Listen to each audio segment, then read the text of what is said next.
মাজারে মশারি দেয়, দেখবেন ওর বাপেরে মশাই খায়, ওর মায়েরে মশাই খায়, ওর বাপেরে ওর মারে ও রেখে দিয়ে আসছে বৃদ্ধাশ্রমে। চিল্লায় বলেন ঠিক কিনা? ছেলে আমার মস্ত মানুষ, মস্ত অফিসার, মস্ত ফ্ল্যাটে যায় না দেখা এপারে ওপার, নানান রকম জিনিস আর আসবাব দামি দামি, সবচেয়ে কম দামি ছিলাম একে মাত্র আমি। ছেলের আবার আমার প্রতি অগাধ সম্ভ্রম, আমার ঠিকানা তাই বৃদ্ধাশ্রম। ঠিক কিনা? বৃদ্ধাশ্রমে মারে পাঠায়, বাবারে পাঠায়, মারে মশাই কামড়ায়, বাপেরে মশাই কামড়ায়, কিন্তু মাজারে যে মশারি দিয়ে আসে এরকম বেয়াদব ডাকাতা ছাড়া নাই। বিশ্বনবী মসজিদে নববীর মিম্বারের প্রথম স্টেপে উঠলেন, বললেন আমিন। দ্বিতীয় স্টেপে উঠলেন, বললেন আমিন। তৃতীয় স্টেপে উঠলেন, বললেন আমিন। সাহাবারা বললেন ইয়া রাসূলুল্লাহ, তিনবার আমিন বললেন, কেন বললেন? আমরা তো কিছু বুঝলাম না। বিশ্বনবী বললেন, প্রথম স্টেপে যখন পা রেখেছি, সাইয়েদনা জিব্রাইল বলেছে, রোজা পে, সিয়াম পে, রমাদান পে যারা নিজের গুনাহ মাফ করাতে পারলো না তাদের উপর আল্লাহর লানত। আমি বললাম আমিন। দ্বিতীয় স্টেপে আমি যখন পা রেখেছি, জিব্রাইল এসে বলেছে, আমি বিশ্বনবী মুহাম্মদ রাসূলুল্লাহ সাল্লাল্লাহু আলাইহি ওয়াসাল্লামের নাম শোনার পরেও যে সাল্লাল্লাহু আলাইহি ওয়াসাল্লাম পড়লো না তার উপর আল্লাহর লানত। আমি বললাম আমিন। তৃতীয় স্টেপে যখন আমি বিশ্বনবী পা রেখেছি, জিব্রাইল এসে বলল, ও নবী, মাতা পিতা একজনকে কিংবা দুজনকে বৃদ্ধা অবস্থায় পেয়েও যারা তাদের খেদমত করে তাদের দোয়া নিয়ে জান্নাতি হতে পারলো না তাদের উপর আল্লাহর লানত। আমি বিশ্বনবী পড়েছি আমিন। এজন্য মাতা পিতার খেদমতের দরকার আছে না নাই? আর মাজারে মশারি দেয়া যাবে না। চিল্লা এখন ঠিক কিনা? মাজারের সাথে ইসলামের কোনো সম্পর্ক। আপনি কবর জিয়ারত করতে যাবেন, কিন্তু যিনি শুয়ে আছে তার কাছে কিছু চাওয়া যাবে না, চাইতে হবে একজনের কাছে। তিনি কে? কেউ যেটা পারে না পারে কে? কেউ যেটা দেয় না দেয় কে? আপনার মনের জ্বালা যন্ত্রণা দুঃখ দুর্দশা দূর করে দিতে পারে একজন, তিনি কে? আল্লাহ আমাদেরকে সহি সমঝ দান করুক। এই কোরআনের তেলাওয়াত শুনলে, এই কোরআনের তাফসীর শুনলে অন্তরটারে ঠান্ডা করে দেয় কে? হৃদয়টাকে বিগলিত করে দেয় কে? পৃথিবী বিখ্যাত কারি আব্দুল বাসিত ইবনে আব্দুস সামাদ, ওনার একটা তেলাওয়াত শুনে ইন্ডিয়ার প্রধানমন্ত্রী ইন্দিরা গান্ধী উনি কাঁদতে কাঁদতে বেহুশ হওয়ার উপক্রম হয়েছিল। ইন্দিরা গান্ধী কি মুসলমান না হিন্দু? তো হিন্দু কোরআন শুনে চোখের পানি ছাড়ে, সুবহানাল্লাহ পড়বেন না? আব্দুল বাসিত ইবনে আব্দুস সামাদ মিশরীয় কারি। জামাল আব্দুল নাসের মিশরের প্রেসিডেন্ট আব্দুল বাসিত ইবনে আব্দুস সামাদকে নিয়ে সোভিয়েত ইউনিয়নে গেল, যেটা বর্তমানে আমরা চিনি রাশিয়া নামে। কি নামে? তো রাশিয়াতে যাওয়ার পরে সবাই হচ্ছে কমিউনিস্ট। তো উনি জামাল আব্দুল নাসের মিশরের প্রেসিডেন্ট, তার সব মন্ত্রীদেরকে চিনাই দিচ্ছে, এটা ফিনান্স মিনিস্টার, এটা হচ্ছে এডুকেশন মিনিস্টার, এটা হোম মিনিস্টার। তো সবাইকে পরিচয় করে দেওয়ার পরে সবাই সুটেড বুটেড টাই পরা, কিন্তু আব্দুল বাসিত পড়তেন জুব্বা। কি পড়তো? এখন সবাই বলে এটা আপনাদের কোন মন্ত্রী? এটা কি ধর্মমন্ত্রী? সবাই টাই পরা, স্যুট পরা, প্যান্ট পরা, শার্ট পরা, আর এই জুব্বা পরা লোকটা কে? তো মিশরের প্রেসিডেন্ট জামাল আব্দুল নাসের বললেন, এটা আমার কোনো মন্ত্রী নয়, এটা আমার দেশে কোরআনের আবৃত্তিকারী, কোরআনকে যিনি তেলাওয়াত করে ওই আবৃত্তিকারক। সুবহানাল্লাহ। এখন কমিউনিস্ট নেতারা শুনে তো অবাক, কিরে কিসের আবার কোরআন, আবার কেমন করে আবৃত্তি হয়? আমাদের কাছে তো এমন কিছু নাই। জামাল আব্দুল নাসের বলে, আমাদের যদি কোনো বড় পার্টি হয়, প্রোগ্রাম হয়, ওই প্রোগ্রাম শুরু হয় এই কোরআনের আবৃত্তি দিয়ে, তেলাওয়াত দিয়ে। সুবহানাল্লাহ। তো ওই দিন রাতে ছিল বেলি ড্যান্সের পার্টি। কমিউনিস্ট নেতারা ডিনার করবে, রাতের খাবার খাবে, আর বেলি ড্যান্স হবে। কি হবে? বেলি ড্যান্স মানে কোমর দুলানোর নৃত্য, আর সাথে মদ আছে না নাই? জোরে বলে, মদ খাবে আর বেলি ড্যান্স হবে।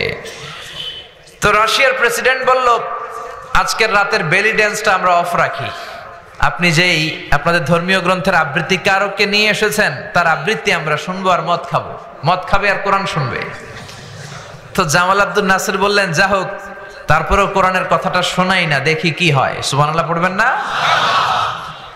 তো জামাল আব্দুল নাসের অনেক বলে কয়ে কারি আব্দুল বাসিত ইবনে আব্দুস সামাদকে রাজি করালো যে আজকে রাতে তো যে নাইট পার্টি হবে, ওখানে বেলি ড্যান্স হবে আর হুইস্কি খাবে, রেড ওয়াইন খাবে, অ্যালকোহল খাবে, মদ খাবে। তো বেলি ড্যান্সটা বন্ধ করতে পারছি, মদ খাওয়ানোটা বন্ধ করতে পারিনি। আপনি তেলাওয়াত করবেন, ওরা শুনবে আর মদ খাবে। আব্দুল বাসিত বলে, আমি রাজি, খালি মাইকটা আমার হাতে দিয়েন। তো শত শত লোক বসেছে, কমিউনিস্ট লিডাররা, রাশিয়ার প্রেসিডেন্ট কারি আব্দুল বাসিত ইবনে আব্দুস সামাদ মাইকের সামনে যে আল্লাহরে বলে, আল্লাহ আমার গলায় যত সুর দিয়েছো, যত দরদ দিয়েছো, যত মেলোডি দিয়েছো, ভয়েস দিয়েছো আর সুরের ঝংকার দিয়েছো, সব উজাড় করে আমি তেলাওয়াত করব, তুমি এই কমিউনিস্ট লিডারদের অন্তরটা গলিয়ে দিও।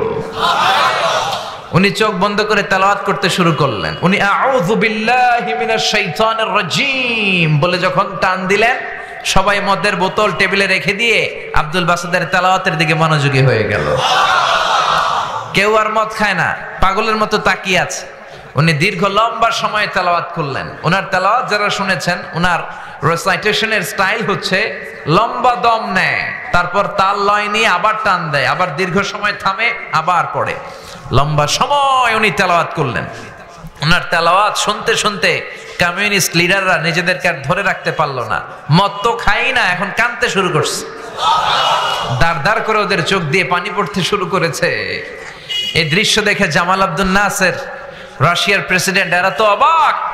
কারি আব্দুল বাসিত ইবনে আব্দুস সামাদ, মিশরের সবচেয়ে বড় কারি, তেলাওয়াতের পরে চোখ খুললেন। চোখ খুলে দেখে পুরো হল রুম তার কন্ট্রোলে। কোন সুবহানাল্লাহ। সবাই শুধু কাঁদে। মিশরের প্রেসিডেন্ট জামাল আব্দুল নাসের কমিউনিস্ট লিডারদেরকে বললেন, ও যে তেলাওয়াত করছে আপনারা কিছু বুঝছেন? কয় না, কিছু বুঝি নাই। তো কাঁদলেন কেন? তারা বলতে শুরু করলো, আমাদের অন্তরে অনেক জ্বালা, আমাদের অন্তরে অনেক যন্ত্রণা, দুঃখ, কষ্ট, এগুলোকে ভুলে থাকার জন্য আমরা রাতে মদ খাই আর বেলি ড্যান্স দেখি। কিন্তু আজকে তোমার এই আবৃত্তিকারকের তেলাওয়াত শুনে আমাদের হৃদয়ে যত জ্বালা ছিল সব দূর হয়ে গিয়েছে। আমাদের হৃদয়টা, কলিজাটা ঠান্ডা হয়ে গিয়েছে। আমরা অর্থ বুঝি না, এর মানে বুঝি না, কিন্তু মনের অজান্তেই চোখ দিয়ে পানি নামতে শুরু করেছে। ওই আল্লাহর কোরআন আজও আছে না নাই? ওই কোরআনকে আমরা ক্ষমতায় বসাতে চাই কি চাই না? কোরআনের আইন দিয়ে দেশ চলুক, সমাজ চলুক, গোটা বিশ্বে কোরআনের এই পতাকা পথ করে উড়ুক, আমরা চাই কি চাই না? কারা কারা চাই? দুহাত উঁচু করে আল্লাহর দেখায়। আল্লাহ আমাদের স্লোগানকে তুমি কবুল করো। কোরআনের জন্য ভালোবাসাকে তুমি আমাদের নাজাতের ওসিলা বানাও।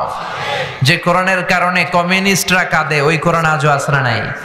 এই কোরআন হচ্ছে আপনার জীবনের সব সমস্যার সমাধান করে দিবে। কোরআন কখনো জট পাকায় না, জট খুলে। কোরআন হচ্ছে it's a problem solving methodology. এটা আপনার প্রবলেম, সমস্যাকে সমাধান করে দিবে। It's not a problem creating methodology. Quran কখনো সমস্যা তৈরি করে না, কোরআন কখনো ঝামেলা পাকায় না, কোরআন কখনো জট লাগায় না, জট খুলে সব সমস্যার সমাধান দিতে পারে। সমাধান চাও যদি জীবনে মরণে, ফিরে যাও খুঁজে নাও, চোখ রাখো কোরআনে। পড়েন সবাই, সমাধান ফিরে যাও খুঁজে নাও, চোখ রাখো কোরআনে। If you want the solution this দুনিয়ায় নাখিরা, go back, have a look to the holy কোরআনে। ঠিক কি না? এজন্য কোরআন সমাধানের বার্তা নিয়ে, পায়গাম নিয়ে বসে আছে। সেই পায়গাম আমাদেরকে গ্রহণ করতে হবে, কোরআনকে বুঝতে হবে, পড়তে হবে, ধরতে হবে, কোরআনের জন্য মরতে হবে। চিল্লায় এখন ঠিক কি না? আমরা আল কোরআন আল কারীমের সূরাতু আন-নাসর থেকে কিছু কথা শুনবো। অনেক রাত, খুব লম্বা চূড়া আলোচনার সুযোগ নাই, খুব অল্প করে কিছু কথা, জরুরি কথা আপনাদের খেদমতে শেয়ার করে আমরা একসাথে বিদায় নিব। চিল্লায় পড়েন ইনশাআল্লাহ। তার আগে এই মাঠটাকে কাঁপিয়ে আমার সাথে সাথে 3টা তাকবীর পড়তে হবে। রাজি আছেন তো? রাজি আছেন সবাই? পড়েন পড়েন, লিল্লাহি তাকবীর, লিল্লাহি তাকবীর, লিল্লাহি তাকবীর। সূরাতু আন-নাসর মুখস্থ আছে না নাই? কার কার মুখস্থ নাই দেখি? সবার আছে। সুবহানাল্লাহ কইবেন না? কোরআনের এই শেষের দিকের সূরাগুলো, 30তম পারার ছোট্ট ছোট্ট সূরাগুলো আমাদের সবার মুখস্থ। আর এগুলো মুখস্থ হয় মনের অজান্তে। কে কবে মুখস্থ করছি বলতে পারবো না। আব্বার হাত ধরে, দাদার হাত ধরে, নানার হাত ধরে, মসজিদে যেতে যেতে, মাহফিলে যেতে যেতে, হুজুরের মুখ থেকে শুনতে শুনতে কবে যে মুখস্থ হয়েছে আমরা নিজেরাও জানি না। সূরা ফাতিহা কার কবে মুখস্থ হয়েছে কইতে পারবেন? জোরে বলেন। সূরা নসরও এরকম, সূরা ইখলাসও এরকম, সূরাতু আল কাউসার এটাও এরকম। এই ছোট্ট সূরাগুলো কবে যে আমরা মুখস্থ করে ফেলছি। মসজিদে ঢুকলেই আল্লাহ কিছু সূরা আমাদেরকে গিফট দেয়, ঠিক কিনা? মসজিদে ঢুকলেই কিছু সূরা গিফট পাওয়া যায়। যেমন এই সূরাতুল কাউসার, সূরাতুন নাসর, সূরাতুল ইখলাস, এই সূরাগুলো মসজিদে ঢুকলেই আল্লাহ আমাদের অন্তরের ভিতরে ঢুকায় দেয়। চিল্লায় বলেন ঠিক কিনা? এই সূরাতুন আন-নাসর এটা মাদানী সূরা, মাত্র 3টা আয়াত আছে এই সূরার ভিতরে। কয়টা? আর জোরে বলেন কয়টা? নাসর মানে সাহায্য, নাসর মানে বিজয়। সাহায্য আর বিজয় দান করে একজন, তিনি কে? বদরের যুদ্ধে আমরা জয়লাভ করলাম আমাদের নিজেদের শক্তিতে, আমাদের নিজেদের সৈন্যবাহিনী দিয়ে, আমাদের ক্ষমতায়। সেদিন আমাদেরকে সাহায্য করেছিল কে? উহুদের যুদ্ধে আমাদেরকে সাহায্য করেছিল কে? হুনাইনের প্রান্তরে আমাদেরকে সাহায্য করেছিল কে? 1971 সালে পাক হানাদার বাহিনীকে আমরা হারালাম, সাহায্য করেছিল কে? কিন্তু আল্লাহ যে সাহায্য করছে এটা আমাদের মুখ দিয়ে বেরই হতে চায় না। 21শে ফেব্রুয়ারি, 16ই ডিসেম্বর, 26শে মার্চ খালি আমরা বলি আমরা তোমাদের ভুলবো না, ঠিক কিনা? এক সাগরে রক্তের বিনিময়ে বাংলার স্বাধীনতা আনলে যারা, আমরা তোমাদের ভুলবো না, আমরা তোমাদের ভুলবো না। দুঃসহ বেদনার কণ্টক পথবে শোষণের নাগ পাশ ছিঁড়লে যারা, আমরা তোমাদের ভুলবো না, আমরা তোমাদের ভুলবো না, ঠিক কিনা? আমরা মুক্তিযোদ্ধাদের ভুলবো না। যতদিন আমার লাল সবুজের পতাকা থাকে, যতদিন আমার বাংলাদেশ নামক ভূখণ্ডটা পৃথিবীর বুকে থাকে, মুক্তিযোদ্ধাদের জন্য আমাদের দোয়া ছাড়া নেই। আমরা কোনোদিন তাদেরকে ভুলবো না, তাদের জন্য আমাদের শ্রদ্ধা, প্রাণ ভরা ভালোবাসার দোয়া ছাড়া নাই। কিন্তু ওই দিন শুধু মুক্তিযোদ্ধাদের গুণগান করলে চলবে না, প্রশংসা করতে হবে কার? এক সাগরে রক্তের বিনিময়ে বাংলার স্বাধীনতা দিলেন যিনি, আল্লাহ তোমাকে ভুলবো না, আল্লাহ তোমাকে ভুলবো না, ঠিক কিনা? যে আল্লাহ আমাদেরকে বিজয় দিলেন, যে আল্লাহ আমাদের হাতে স্বাধীনতা দিলেন, 9 মাস রক্তক্ষয়ী যুদ্ধের পরে যে আল্লাহ আমাদেরকে লাল সবুজের পতাকা দিলেন, ওই আল্লাহরে আমরা ভুলবো না, ঠিক কিনা? এজন্য 16ই ডিসেম্বর, 26শে মার্চ, 21শে ফেব্রুয়ারিতে মুক্তিযোদ্ধাদের জন্য যেমনি দোয়া করব, ভাষা শহীদদের জন্য যেমনি দোয়া করব, আর সাথে সাথে প্রশংসা আর শুকরিয়া জ্ঞাপন করব কার? চিল্লায় বলেন কার? কিন্তু মাইক পেলে আমরা বলি যুদ্ধ করে আমরা বিজয় ছিনিয়ে এনেছি, আমরা বীরের জাতি, আমরা সাহসী জাতি। কিন্তু আল্লাহ যে আমাদের হাতে বিজয় তুলে দিলেন, ওই শুকরিয়া আমাদের মধ্যে নাই, ঠিক কিনা? আমরা মাইক পেলে সব ভুলে যাই, আল্লাহরে ভুলে যাই। টিভির ক্যামেরার সামনে দাঁড়ালে, সাংবাদিকদের সামনে দাঁড়ালে আমরা বলি এই দুর্যোগে কিচ্ছু হবে না, আমরা দুর্যোগ মোকাবেলা করব। ভূমিকম্পে বাংলাদেশের কিচ্ছু হবে না, অনেক খাদ্য মজুদ আছে, দুর্যোগ মন্ত্রী বলে ফেলে, ঠিক কিনা? তারপর শোক দিবসের ঘোষণা দেয়, শোক দিবসের ঘোষণা দিয়ে কোনো লাভ নাই, তওবা দিবস ঘোষণা দিতে হবে, চিল্লায় এখন, ঠিক কিনা?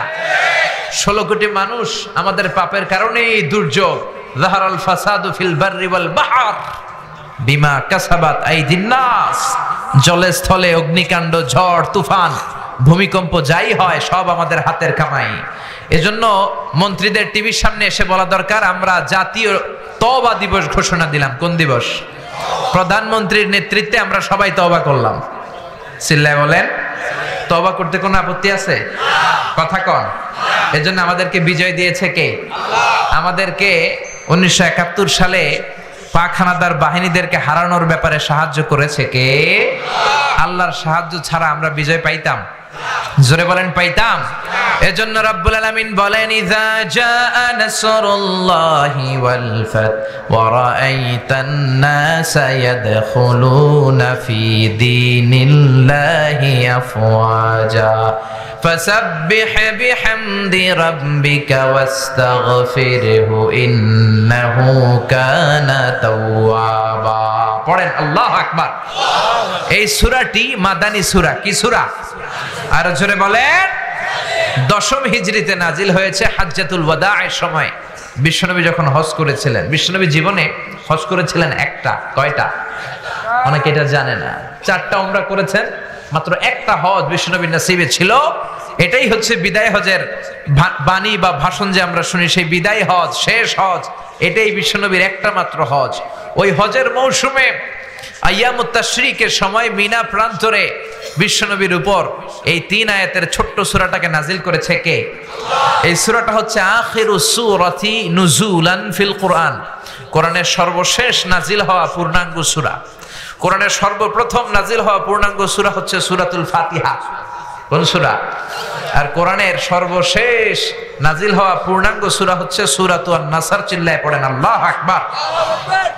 এই সূরার নাম সূরাতুন নাসর ছাড়াও আরো একটা নাম আছে, সেটা হচ্ছে সূরাতু আত-তাওদী', মানে বিদায়ের সূরা। বিশ্বনবী যে পৃথিবী থেকে অল্প কিছুদিনের মধ্যেই চলে যাবেন, বিদায় নেবেন, তার আগাম বার্তা এই সূরার ভেতরে আছে না নাই? বিশ্বনবী এই সূরা নাজিল হওয়ার পর পৃথিবীতে মাত্র 80 দিন বেঁচে ছিলেন। কয়দিন? কোন বর্ণনা এসেছে বিশ্বনবী এই সূরা নাজিলের পর মাত্র 90 দিন 3 মাস বেঁচে ছিলেন। এজন্য সূরা নাজিলের পর বিশ্বনবী বলতেন ওয়াকাদ নুঈতু ইলা নাফসি, আমার মনে হয় আমি আর বাঁচব না।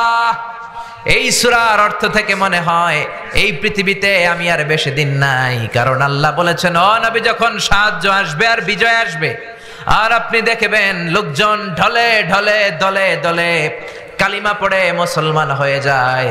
পৃথিবীর সবাই যদি কালিমা পড়ে মুসলমান হয়ে যায় তার মানে বিশ্বনবীর দাওয়াতি মিশন কমপ্লিট, ঠিক কি না? বিশ্বনবীর যেই পায়গাম, যে মিশন দিয়ে আর যে ভিশন দিয়ে আল্লাহ পাঠিয়েছে ওই ভিশন কমপ্লিট।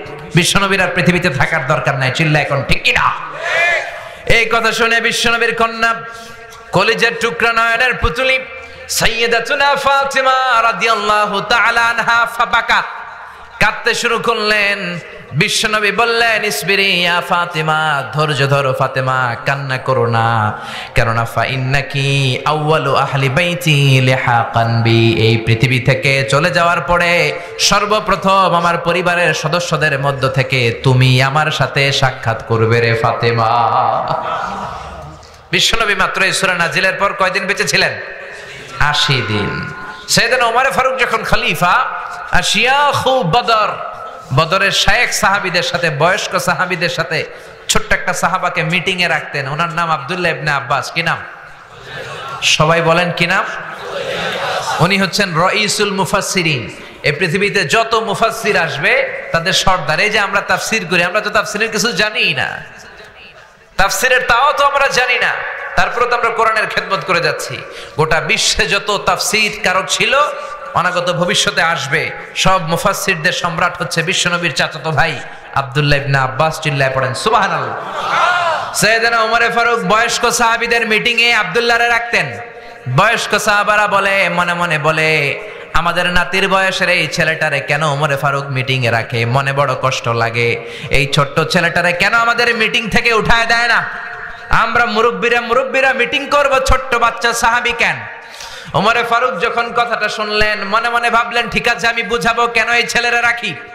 একদিনের মিটিং এ সাইয়েদনা ওমর ফারুক সবাইকে নিয়ে তেলাওয়াত করতে শুরু করলেন। পড়েন ইযা জাআ নাসরুল্লাহি ওয়াল ফাত ওয়া রাআইতান নাসা ইয়াদখুলুনা ফি দীনিল্লাহি আফওয়াজা ফাসাব্বিহ বিহামদি রাব্বিকা ওয়াস্তাগফিরহু ইন্নাহু কানা তাওয়াবা। আল্লাহু আকবার। এই সূরা তেলাওয়াত করে সাইয়েদনা ওমর ফারুক এক বয়স্ক সাহাবীরে বললেন, ও বয়স্ক শিয়াখ বদর, এই সূরা থেকে কি বুঝেছেন বলেন? সাহাবী বলে, আমি বুঝেছি বিজয় দিতে পারে একজন, তিনি কে? আল্লাহ। ওমর ফারুক বলে, হয় নাই। আরেক সাহাবীরে বললেন, আপনি বলেন তো এই সূরা থেকে আপনি কি বুঝছেন? আরেক সাহাবী বলল, আমি বুঝেছি আমাদেরকে আরো বড় বড় শহর বিজয় করতে হবে। ওমর ফারুক বললেন, হয় নাই। আরেক বয়স্ক সাহাবীরে ধরলেন, আপনি কি বুঝছেন সূরা নাসর থেকে? উনি বললেন, আমি বুঝেছি বিজয় লাভ করার পরে প্রশংসা করতে হবে একজনের, তিনি কে? আল্লাহ। ওমর ফারুক বললেন, হয় নাই। পেছনে বসে আছে ছোট্ট আব্দুল্লাহ ইবনে আব্বাস, ডেকে পাঠালেন, আব্দুল্লাহ সামনে আসো, তুমি কি বুঝেছো? আব্দুল্লাহ ইবনে আব্বাস বলল, আমি বুঝেছি হুয়া আজালু রাসূলিল্লাহ, এই সূরা নাজিলের পর বিশ্বনবী যে পৃথিবীতে বেশি দিন বেঁচে থাকবে না, আমি এই জিনিসটা বুঝেছি। ওমর ফারুক বললেন, আসাবতা ইয়া আব্দুল্লাহ ইবনে আব্বাস। আব্দুল্লাহ ইবনে আব্বাস বয়স্ক সাহাবারা একজনও সঠিক উত্তর দিতে পারে নাই। সঠিক উত্তর হয়েছে সেটা যেটা তুমি বলেছো। সুবহানাল্লাহ। তার মানে এই সূরা হচ্ছে বিশ্বনবী যে থাকবেন না তার আগাম বার্তা এই সূরার ভেতরে আছে না নাই? কারণ বিশ্বনবী চলে যাবেন, বিশ্বনবীকে আল্লাহ যখন সাহায্য দিলেন, বিশ্বনবীর হাতে যখন বিজয়ের ঝান্ডা দিয়ে দিলেন, বিশ্বনবীর হাতে হাত রেখে যখন কালিমা পড়ে সবাই মুসলমান হতে শুরু করলো, তার মানে বিশ্বনবীর দাওয়াতি মিশন কমপ্লিট। বিশ্বনবীরা এখন উঠায় নিল, বিশ্বনবীর ইসলাম পৃথিবীতে থাকবে। বিশ্বনবীরা এখন পৃথিবী থেকে নিয়ে গেল, কালিমার বাণীকে, কোরআনের বাণীকে কেউ বুঝতে পারবে না। চিল্লা এখন ঠিক কিনা? এজন্য আল্লাহ বললেন ইযা জাআ নাসরুল্লাহি ওয়াল ফাতহ, ও নবী যখন সাহায্য আসবে, বিজয় আসবে, সাহায্য আমাদেরকে দান করে কে? আলা ইন্না নাসরাল্লাহি করিব ওয়া মান নাসরু ইল্লা মিন ইনদিল্লাহিল আজিজিল হাকীম। পৃথিবীর কেউ আপনারে সাহায্য করতে পারবে না একজন ছাড়া, তিনি কে? আল্লাহ বললেন নবী যখন আমি আপনারে সাহায্য করব, যখন আমি আপনারে বিজয় দিব, এই ফাতহ দ্বারা উদ্দেশ্য হচ্ছে ফাতহে মক্কা, মানে মক্কা বিজয়। কি বিজয়? জোরে বলেন, সবাই বলেন মক্কা বিজয়। কারণ মক্কা বিজয় হয়ে যাওয়ার পরে কাফিরদের কোমরকে আল্লাহ ভেঙে দিয়েছে, আর কোন কাফির মুশরিক বিশ্বনবীর সামনে দাঁড়িয়ে বড় কথা বলতে পারে নাই, ঠিক কিনা? এজন্য আল্লাহ বললেন যখন আমি সাহায্য পাঠালাম, যখন আমি বিজয় দিলাম, আরাইতান নাসা ইয়াদখুলুনা ফি দীনিল্লাহি আফওয়াজা, তখন লোকজন দলে দলে কালিমা পড়ে মুসলমান হয়ে যাবে। সুবহানাল্লাহ।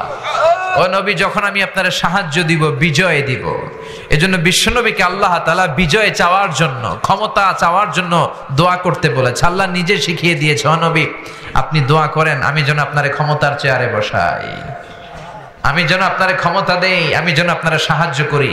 এজন্য বিশ্বনবী দোয়া করতেন ওয়াজআলনি মিল্লাদুনকা সুলতানান নাসীরা, ও আল্লাহ আপনি আমারে বিজয়ী শক্তি দেন, সাহায্যকারী শক্তি দেন, ক্ষমতার মসনদে বসিয়ে দেন।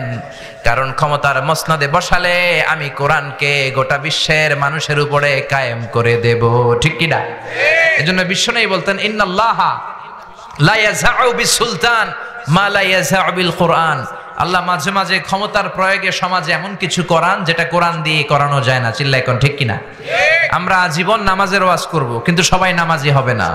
কিন্তু প্রধানমন্ত্রী শেখ হাসিনা যদি ঘোষণা করে আমিও আজকে থেকে নামাজি হয়ে গেলাম, 17 কোটি মানুষ আপনারাও নামাজি হয়ে যান, কালকে থেকে যদি কেউ নামাজ বাদ দেয় আজীবনের জন্য কারাদণ্ড, 10 লক্ষ টাকা করে জরিমানা, আর প্রত্যেক ওয়াক্তের জন্য 5টা করে ব্যাত। একটা করে বেনামাজি থাকবে?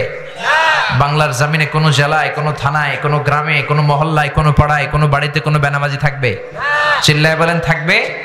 আমরা আজীবন ওয়াজ করলেও আপনারা নামাজি হবেন না। নসিব যাদের ভালো তারা হবেন, কিন্তু বাকিরা বেনামাজি। তার মানে সবকিছু ওয়াজ দিয়ে হয় না। মাইরের দরকার আছে না নাই? ক্ষমতার দরকার আছে না নাই?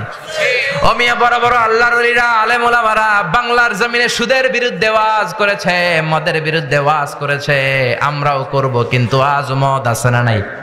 জোরে বলেন। খতিব ওবায়দুল হক সাহেব কত বড় খতিব ছিল বাইতুল মুকাররমের, উনি সুদের বিরুদ্ধে, মদের বিরুদ্ধে ওয়াজ করতে করতে মরে গেলেন, কিন্তু মদ মরে নাই, সুদ মরে নাই। মুফতি ফজলুল হক আমিনী কত বড় মুফতি ছিলেন, ওয়াজ করতে করতে মদের বিরুদ্ধে, সুদের বিরুদ্ধে ওয়াজ করতে করতে উনি মরে গেলেন, কিন্তু সুদ মরে নাই। বড় বড় আল্লাহর ওলিরা, চরমনায়ের পীর সাহেব, আগের পীর সাহেব, সারসিনার আগের পীর সাহেব, আড়াইবাড়ির পীর সাহেবরা মদের বিরুদ্ধে ওয়াজ করেছে। আমার নানা ভাই আড়াইবাড়ির পীর সাহেব, উনি মদের বিরুদ্ধে ওয়াজ করতে করতে মরে যাবে, কিন্তু মদ মরবে না। আমি আজহারি মদ আর সুদের বিরুদ্ধে ওয়াজ করতে করতে আমিও মরে যাব, কিন্তু সুদ মরবে না। কারণ আইন প্রতিষ্ঠা করে যেটাকে সমাজে চালু করা হয়, ওইটা ওয়াজে মরে না, ওইটা আরেকটা আইন দিয়ে দমন করতে হয়। চিল্লায় বলেন ঠিক কিনা? এজন্য কোরআনের পক্ষে আইন বানানোর জন্য মসনদে, সংসদে কোরআন ঢুকানোর দরকার আছে না নাই? ওয়াজ দিয়ে সুদ মরে না, মদ মরে না। মদ মারতে হলে কোরআনকে মসনদে বসাতে হবে। এজন্য বিশ্বনবী বললেন ওয়াজআলনি মিল্লাদুনকা সুলতানান নাসীরা, ও আল্লাহ আপনি আমারে ক্ষমতা দেন, যাতে ক্ষমতা পেয়ে কোরআনের রাজকে আমি সমাজে চালু করে দিতে পারি, ঠিক কি না? এজন্য আল্লাহ বললেন ওয়ারাআইতান নাসা ইয়াদখুলুনা ফি দীনিল্লাহি আফওয়াজা, ও নবী আপনি দেখবেন আপনারা যখন আমি ক্ষমতার মসনদে বসাবো, ক্ষমতার চেয়ারে বসাবো, আর ওই ক্ষমতা দিয়ে যখন আপনি কোরআনকে এস্টাবলিশ করবেন, লোকজন দলে দলে ঢলে ঢলে বাঁধ ভাঙা জোয়ারের মতো কালিমা পড়ে পড়ে সবাই মুসলমান হয়ে যাবে, ঠিক কিনা?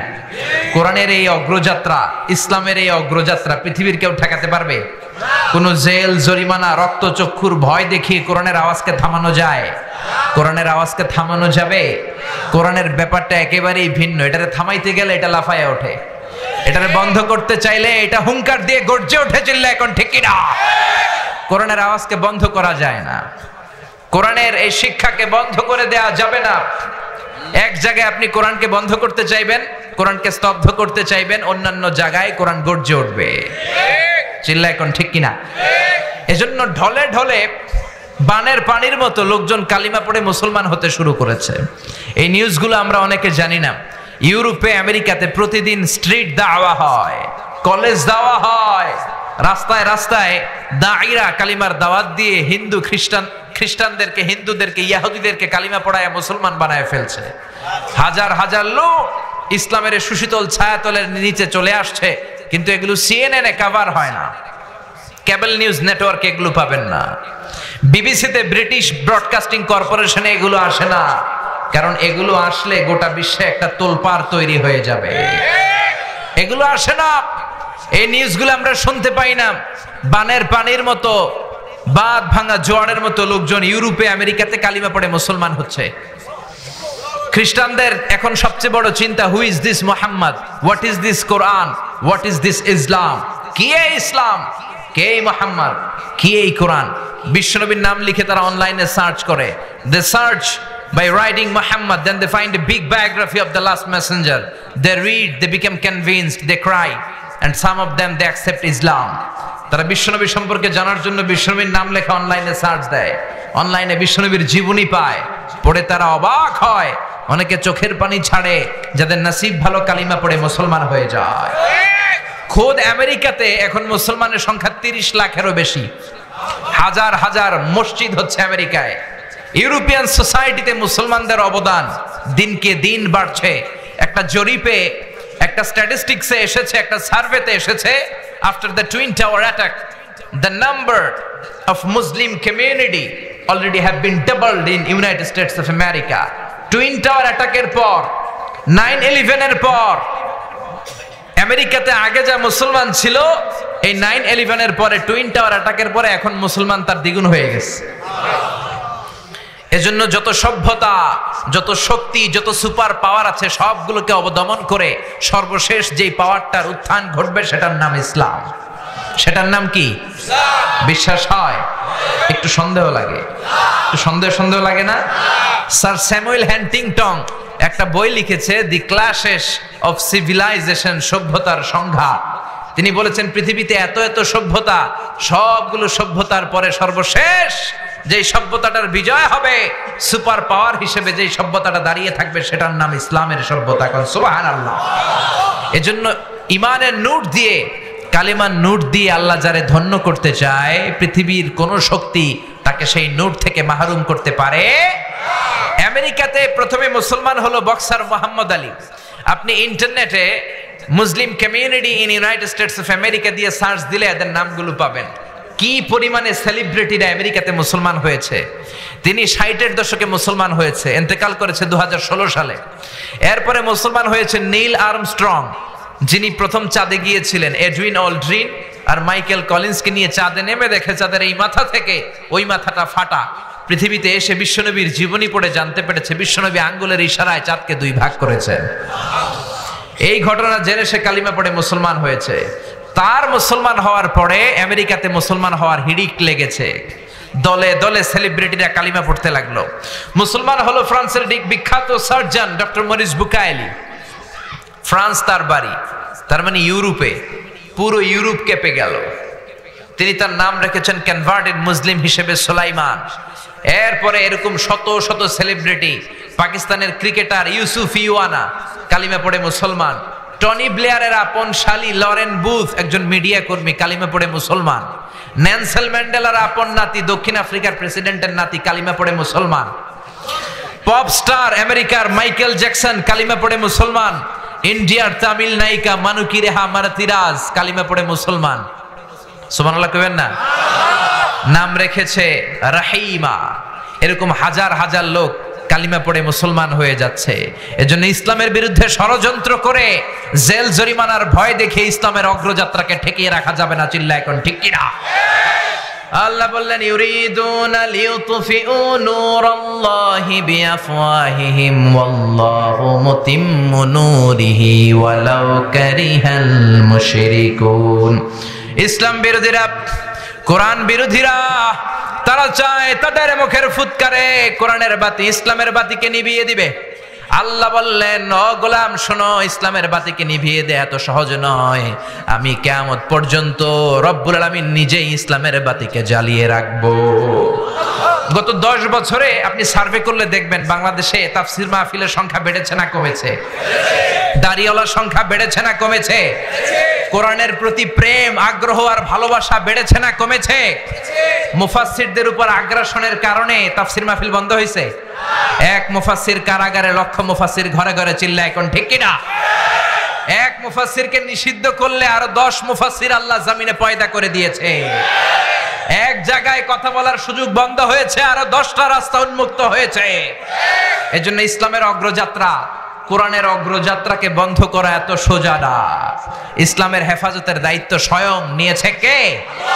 এজন্য রাব্বুল আলামিন বলেন, ওয়ারাআইতান নাসা ইয়াদখুলুনা ফি দীনিল্লাহি আফওয়াজা।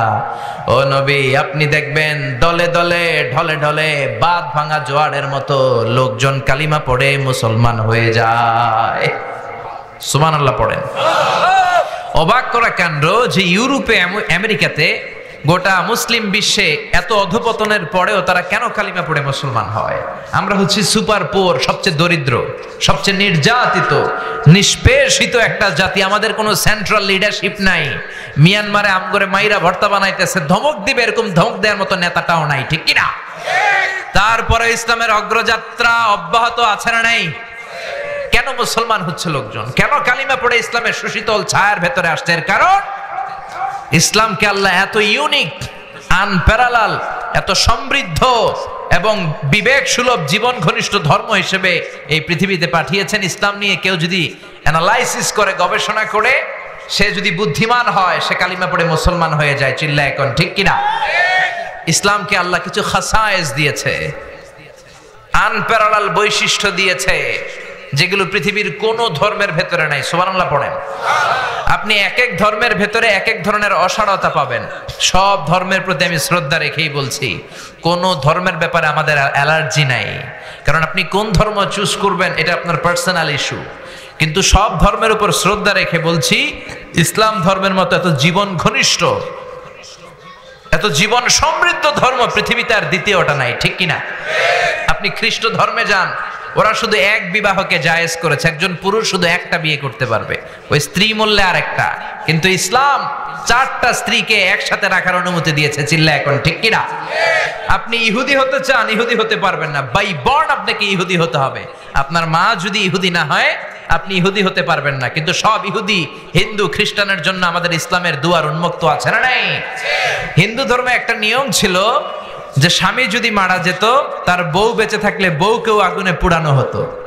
সতীদাহ প্রথা বলে। ঠিক কিনা? রাজা রামমোহন রায় এসে এটাকে উঠিয়েছে। আবার হিন্দু ধর্মে একটা সিস্টেম আছে, আপনাকে আসল হিন্দু হইতে হইলে একবার গোমূত্র পান করতে হবে। গরুর পেশাব পান করবেন নি? 1 কোটি, 2 কোটি টাকা দিলে 3 কোটি, গোটা পৃথিবীটাও যদি আমাদেরকে দিয়ে দাও, আমরা গরুর পেশাব খাবো না। চিল্লা এখন ঠিক কিনা? এইরকম কোনো অসার বিধান, জীবনের সাথে কোনো সংযোগ নেই, কানেকশন নেই, এরকম কোনো বিধান ইসলামে আছে? এই জন্য এগুলো দেখে, ইসলামের বিউটি দেখে লোকজন কালিমা পড়ে মুসলমান হয়ে যায়। কোন সুবহানাল্লাহ। লন্ডনে আমার কিছু ফ্রেন্ড, তারা ক্লিনলিনেস অ্যাওয়ারনেস ক্যাম্পেইন করেছে, সব জায়গার ময়লা পরিষ্কার করত। তো লোকজন জিজ্ঞেস করলো যে লন্ডনের এই ময়লাগুলো কোথায়? সবাই বলল কিছু যুবক ছেলে ময়লা পরিষ্কার করে। তারা যেয়ে দেখলো যুবকগুলো কথা বলে না, মুখে মাস্ক আর গেঞ্জির মধ্যে লেখা মুহাম্মদ সাল্লাল্লাহু। দেখেন, কথা না বলেও শুধু একটা শব্দ দিয়েও দাওয়াতি কাজ করা যায় কি যায় না? চিল্লায় বলেন। এই বিশ্বনবীর নাম দেখে দেখে, কোরআনের নাম শুনে শুনে তাদের দ্বারা ইনফ্লুয়েন্সড হয়ে হয়ে লন্ডন শহরেরও অনেক যুবক কালিমা পড়ে মুসলমান হয়েছে। সুবহানাল্লাহ। এজন্য রব্বুল আলামিন বলেন, ইসলামকে আমি এমন ভাবে নীতি সমৃদ্ধ করেছি, আহকাম সমৃদ্ধ করেছি, ইসলাম ছাড়া পৃথিবীর অন্য কোন ধর্মে এত সৌন্দর্য নাই। সুবহানাল্লাহ। ইসলামের প্রথম সৌন্দর্য হচ্ছে এটা রব্বানি, আল্লাহ প্রদত্ত ধর্ম। এটা মানব মস্তিষ্ক প্রসূত কোনো ধর্ম নয়, এটা মানুষের বিবেক দিয়ে বানানো ধর্ম নয়। এই ধর্মকে সরাসরি আসমান থেকে নাজিল করেছে কে? খ্রিস্টানরাও কিন্তু আল্লাহরে মানে, কিন্তু তারা শিরক করে ফেলে। এজন্য যারা বিদেশে যাওয়ার জন্য ডলার কিনেছিলেন, দেখবেন ডলারের পেছনে লেখা ইন গড উই ট্রাস্ট, আমরা গডে বিশ্বাসী। খ্রিস্টানরা কিন্তু নাস্তিক না। নাস্তিকরা পৃথিবীতে সবচেয়ে কপাল পোড়া, কারণ ওদের কান্নাকাটি করার কোনো জায়গা নাই, ঠিক কিনা? নাস্তিকের চেয়ে হিন্দু ভালো, কারণ তারা মূর্তির সামনে যে কান্নাকাটি করার সুযোগ আছে না নাই? নাস্তিকের চেয়ে ইহুদি ভালো, কারণ তারা সিনাগগে যে পূজা করে।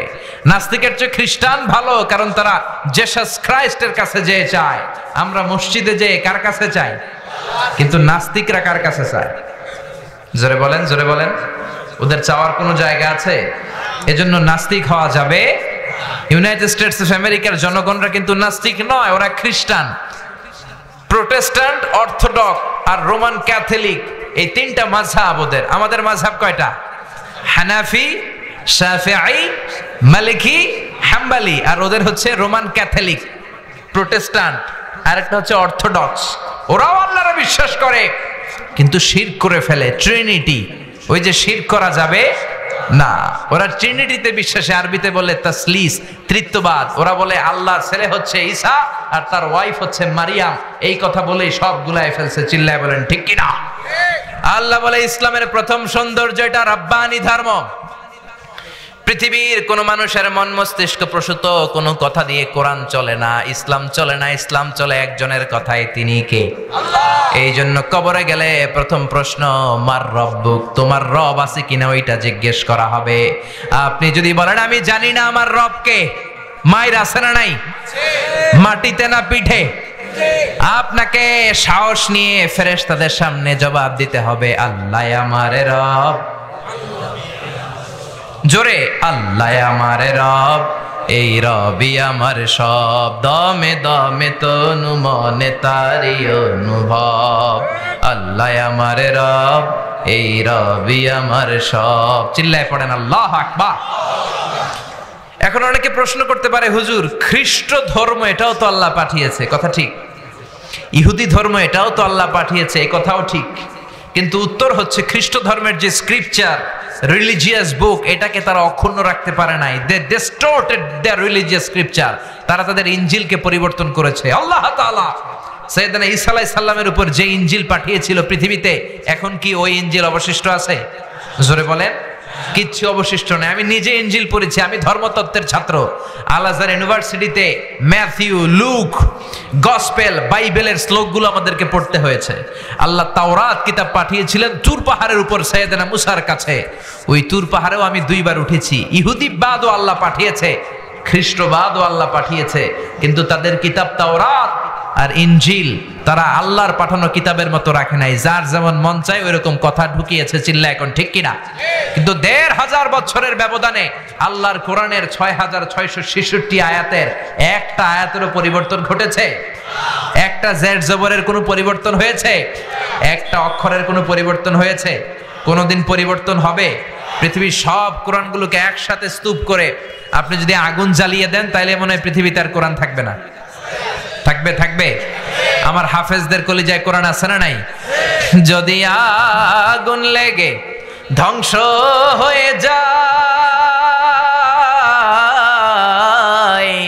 ধ্বংস হয়ে যায়, যদি আগুন লেগে যায়, পুড়ে যায় পৃথিবীর সব বইয়ের দোকান, বিশ্ব থেকে হারাবে না পবিত্র কোরআন, বিশ্ব থেকে হারাবে না পবিত্র কোরআন। পড়েন আল্লাহু আকবার।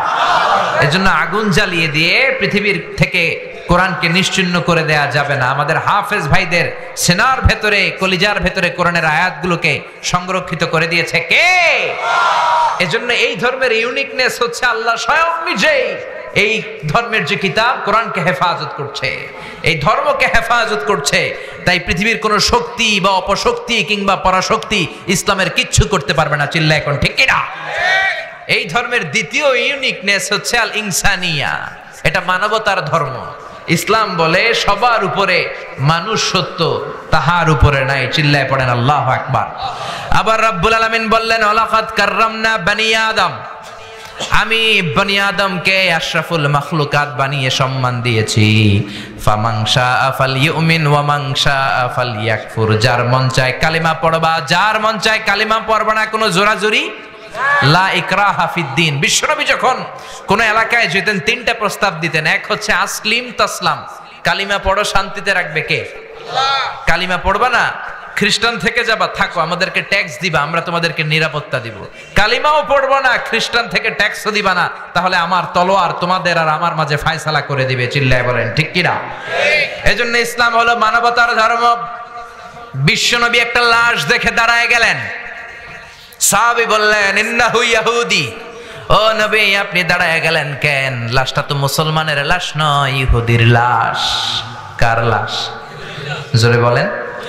ও নবী, এটা তো ইহুদির লাশ, আপনি দাঁড়াইলেন যে? বিশ্বনবী বললেন আওয়ালাইসাত নাফসান, এটা কি মানুষ না? এটা ইহুদি হোক, এটা খ্রিস্টান হোক, এটা বৌদ্ধ হোক, এটা তো মানুষ। আমি মানুষকে সেলিউট করেছি, আমি মানুষকে সম্মান দিয়েছি। চিল্লায় বলেন আল্লাহু আকবার। এজন্য এই ধর্মটা হচ্ছে ইনসানিয়ার ধর্ম, মানবতার ধর্ম। 3 নম্বরে এই ধর্মটা হচ্ছে দ্বীনুন শামিল, দ্বীনুন কামিল। আপনার গোটা জীবনে যা যা দরকার সবকিছু কোরআনের ভেতরে দিয়ে দিয়েছে কে? কোরআনের শুরু থেকে শেষ পর্যন্ত যদি আপনি রিসার্চ করেন, আপনি দেখবেন আপনার জীবনের এমন কোনো অঙ্গন নাই যে অঙ্গনের ব্যাপারে আপনারে আল্লাহ পাক কিছু বলে নাই, সব বলে দিয়েছে। এজন্য ইসলামকে খণ্ডিত করে মানা যায় না, মানলে পুরোটাই মানতে হয়। আপনি যদি বলেন 114টা সূরার 110টা মানি, 4টা মানি না, মুমিন না কাফের? মানলে আপনার সব মানতে হবে। 6666 আয়াত, আপনি বললেন 6665টা মানি, কয়টা মানি না? মুমিন না কাফের? মুমিন না কাফের? অনেকে বলে আমরা সুবিধাজনক কথাগুলা মানি, কঠিন কথা মানি না। এরকম কথা যারা বলে মুমিন না কাফের? সুন্নাত নয় শুধু সুমধুর আলাপ, আর সুন্নাত হলো হুঙ্কার গর্জন। ঠিক কি না? আপনি মিষ্টি মিষ্টি আলাপ করলেন, অন্যায়ের প্রতিবাদ করলেন না, হুঙ্কার দিলেন না, আপনি কি মুমিন না কাফের? সুন্নাত নয় শুধু মেষ চড়াতে যাওয়া, আর সুন্নাত হলো রাষ্ট্রনায়ক হওয়া। ঠিক কি না? মা মিন নাবিয়্যিন ইল্লা রাআল গানাম, পৃথিবীতে এমন কোন নবী নাই যে নবী ছাগল চড়ায় নাই। এজন্য সুন্নাত আদায়ের জন্য আপনি ছাগল চড়ান, কিন্তু কোরআনকে যে সংসদে বসাইতে হবে ওই সবচেয়ে বড় সুন্নাতটা আপনি মানেন না, আপনি মুমিন না কাফের? সুন্নাত নয় শুধু পাগড়ি মাথায় দেয়া, আর সুন্নাত হলো অন্যায় বাধা দেয়া। ঠিক কি না? পাগড়ি মাথায় দিয়ে সুন্নাত আদায় করতেছেন, সমাজের অন্যায়ের ব্যাপারে আপনি নিশ্চুপ। আর সাকিতু আনিল হাক্কি শয়তানুন আখরাস, অন্যায় দেখে বাতিল দেখে যে চুপ থাকে ওইটা হইলো বোবা শয়তান। চিল্লা এখন ঠিক কি না? আপনি পাগড়ি মাথায় দিয়ে সুন্নাত আদায় করতেছেন, কিন্তু অন্যায় দেখে বাধা দেন না, মুমিন না কাফের? সুন্নাত নয় শুধু পাগড়ি মাথায় দেয়া, আর সুন্নাত হলো অন্যায় বাধা দেয়া। মোহাব্বতে তার সুদিনের সাথী তুমি, দুর্দিনেও তার পাশে থাকো কি।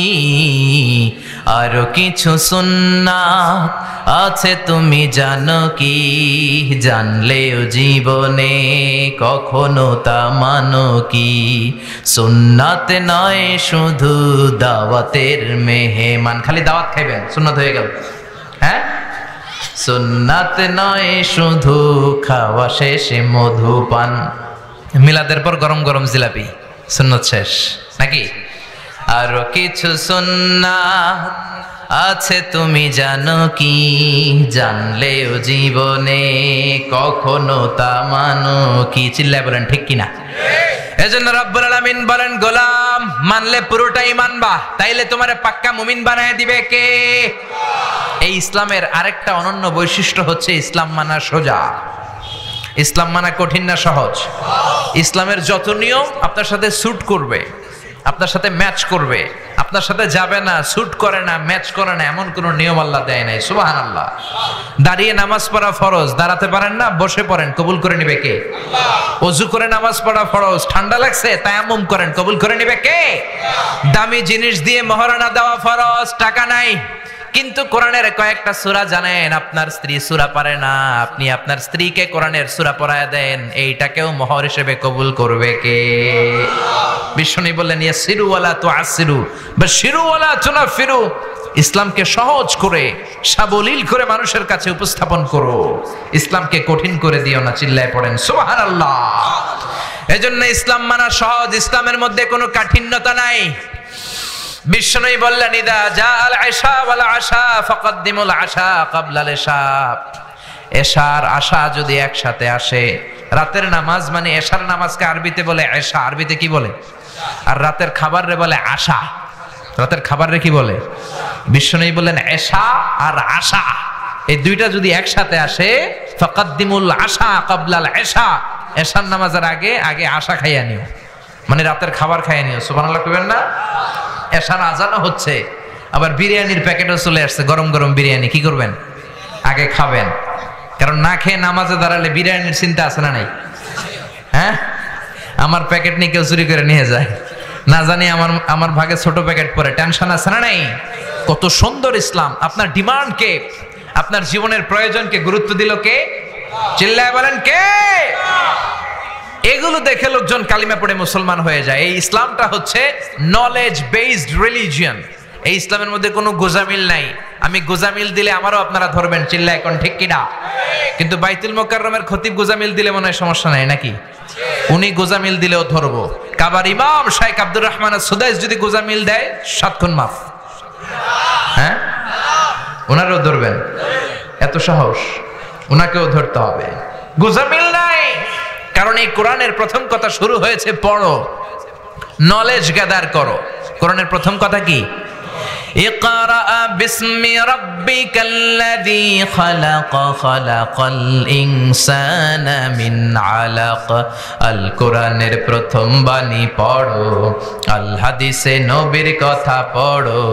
আল কোরআনের প্রথম বাণী পড়ো, আল হাদিসে নবীর কথা পড়ো। পড়ে পড়ে শিখো, শিখে শিখে তুমি তোমার নিজের জীবন গড়ো। ঠিক কিনা? Knowledge based. আল্লাহ কোরআনের প্রথমেই বলে নাই নামাজ পড়, যাকাত দে, জিকির কর। কোরআনের প্রথমে কি বলেছে? কোরআনের প্রথম কথা হলো পড়ো। তাহলে পড়লেই জানতে পারবেন, পড়লেই বাঁচতে পারবেন। বাঁচতে হলে পড়তে হবে, বাঁচতে হলে কি করতে হবে? ইসলামের মধ্যে কোনো গোজামিল নাই। আবার ইসলাম হচ্ছে দ্বীনুস সালাম, শান্তির ধর্ম। বিশ্বনবী যখন কোন রাজা বাদশাদের কাছে তাওহীদের দাওয়াত দিতেন, ইসলামের দাওয়াত দিতেন, প্রথম কথা থাকতো আসলিম তাসলাম, ইসলাম মানো তোমাদেরকে শান্তি দিবে কে? এজন্য ইসলামের গ্রিটিংস, সম্বোধন পদ্ধতি, কারোর সাথে দেখা হলে আমরা এই শান্তির পয়গাম পৌঁছাই। শান্তির পয়গাম হচ্ছে সালাম। শান্তির পয়গাম কি? এটা তো 21শে ফেব্রুয়ারি। যারা ভাষা শহীদ তাদের জন্য আমাদের সালাম আছে না নাই? সালাম সালাম হাজারে সালাম, সকল শহীদ স্মরণে আমার হৃদয়ে রেখে যেতে চাই তাদের স্মৃতির চরণে। পড়েন আমিন। আল্লাহ যাররা পরিমাণ ঈমান নিয়ে যে মুক্তিযোদ্ধা ভাইয়েরা, ভাষা শহীদরা কবরে চলে গেল, তাদের কবরটাকে তুমি জান্নাতের বাগান বানিয়ে দিও। আর জোরে পড়েন আমিন। এজন্য আল্লাহ বললেন, ওয়ারাআইতান নাসা ইয়াদখুলুনা ফি দীনিল্লাহি আফওয়াজা। ও নবী, আপনি দেখবেন দলে দলে লোকজন কালিমা পড়ে মুসলমান হয়ে যায়। কেউ ইসলামের এই অগ্রযাত্রাকে ঠেকা রাখতে পারবে নাকি বুশ পারবে? ডোনাল্ড ট্রাম্প, বারাক ওবামা, পৃথিবীর কোন মহাশক্তি কোরআনের আওয়াজকে, ইসলামের অগ্রযাত্রাকে থামায় দিতে পারবে? এজন্য রব্বুল আলামিন বললেন, নবী আপনি দেখবেন লোকজন কালিমা পড়ে মুসলমান হয়ে যায়, ইসলামের ছায়াতলে চলে আসছে, ইসলামের বিজয় নিশ্চিত হয়ে যাচ্ছে।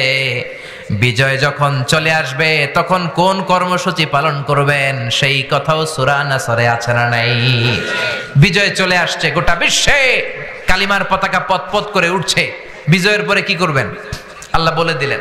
পৃথিবীতে যত যুদ্ধের পরে বিজয় হয়েছে দেখবেন বিজিত এলাকার উপর নারকীয় তাণ্ডব আছে না নাই? এলাকাগুলোর ঘরবাড়ি ধ্বংস করে দেওয়া হয়, নারীগুলোকে গণধর্ষণ করা হয়, লুটপাট করা হয়, পুরো দেশটাকে সরকার করে দেওয়া হয়। আল্লাহ বললেন খবরদার, ইসলামের বিজয় যখন আসে কি করবা আগে থেকে আমি বলে দিচ্ছি। ফাসাব্বিহ বিহামদি রাব্বিকা ওয়াস্তাগফিরহু ইন্নাহু কানা তাওয়াবা। যখন বিজয় আসবে তখন প্রশংসা করবা কার?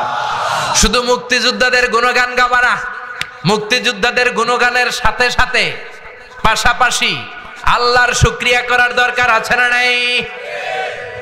ফাসাব্বিহ বিহামদি রাব্বিকা ওয়াস্তাগফিরহু ইন্নাহু কানা তাওয়াবা। বিজয় আসলে মাথাটা নত করে শুকরিয়া করবা কার? বিজয় অর্জনের পরে হত্যাযজ্ঞ চালাবা না, ম্যাসাকার করবা না, জেনোসাইড করবা না। বিজয় যেহেতু আল্লাহ দিয়েছে এজন্য শুকরিয়া হবে কার? চিল্লায় বলেন। প্রথম কর্মসূচি ফাসাব্বিহ, আল্লাহর তাসবিহ পড়ো। 2 নম্বর, বিজয়ের এই পথটা মসৃণ নয়, বিজয়ের পথটা অনেক কষ্টের। এই সংগ্রাম করতে যে, এই জিহাদে অংশগ্রহণ করতে যে, এই কাজ আঞ্জাম করতে যে যদি কোনো ভুল হয় ক্ষমার দরজা খোলা আছে না নাই? ফাসাব্বিহ বিহামদি রাব্বিকা ওয়াস্তাগফিরহু, তাসবিহ পড়ো আল্লাহর, আর ক্ষমা চাইবা কার কাছে? আর জোরে বলেন, ইন্নাহু কানা তাওয়াবা। ভুল ত্রুটি হয়ে থাকলে তোমার গুনাহ ক্ষমা করে দিবে কে? এজন্য বিজয় আমরা আনতে পারি না, বিজয় দেওয়ার মালিক কে? চিল্লায় বলেন কে? ইসলামের বিজয় একদিন আসবে, ওই বিশ্বাস আছে না নাই? কালেমার পতাকা বাংলার জমিনে পতপত করে উড়বে, সেই বিশ্বাস আছে না নাই? ওয়ালা তাহিনু ওয়ালা তাহজানু ওয়া আনতুমুল আ'লাউনা ইন কুনতুম মুমিনিন। আল্লাহ বলছেন ওয়ালা তাহিনু, চিন্তা করো না, ওয়ালা তাহজানু, বিচলিত হয়ে না, বিজয় তোমাদের আসবে যদি পাক্কা মুমিন হও। চিল্লায় বলেন ঠিক কি না? ইসলামের অগ্রযাত্রাকে, এই বিজয়কে কেউ ঠেকায় রাখতে পারবে না। ঘোষণা কার? চিল্লায় বলেন কার? এজন্য বিজয় যখন আসে আমরা প্রশংসা করব কার? আর ক্ষমা চাইবো কার কাছে? এটাই সূরা আন-নাসরের শিক্ষা এবং তাৎপর্য। আল্লাহ তাআলা আমাদের সবাইকে এই বিজয়ে অংশগ্রহণ করার তৌফিক দান করুক, পড়ি আমিন। বেশি বেশি আল্লাহর তাসবিহ শুকরিয়া জ্ঞাপন করার তৌফিক দান করুক, আমরা পড়ি আমিন।